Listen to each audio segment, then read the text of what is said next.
السيد المزارع فيصل الزعبي، يعطيكم العافيه المزارعين الكويتيين وعساكم على القوه كونك المنسق في سوق انجاز، حتى نوضح اكثر واكثر للمشاهد الكريم عن بضاعتكم والخضره اللي موجوده واسعارها واماكنها وسهوله دخول الناس اللي موجودين، عماله موجوده بخدمه اللي حاب يتمشى في سوق انجاز وسوق الخضر اللي موجود وهذا المكان الجميل اللي احنا نشوفه. نعم. أول شيء شاكر لكم حضوركم في سوق انجاز، وبالنسبة للبادرة اللي من الأخت أبرار المسعود مع الأخ نواف الجندل، بارك الله فيهم ودعموا المزارعين العبدلي والوفرة في هالمكان هذا لحضور وتوفير منتجات الكويتية الطازجة، ليكون المكان هذا منفذ تسويق للمنتوجات الكويتية وقريبا للجمهور،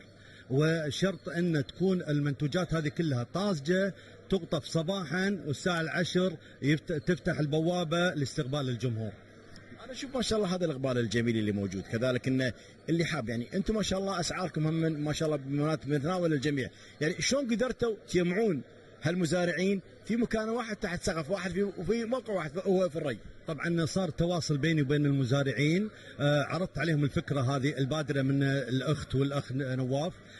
طبعا استقبلوا البادرة هذه بصدر رحب، لأن في خدمة وطننا الغالي ويحتاجون المنفذ التسويق قريب عليه الجمهور.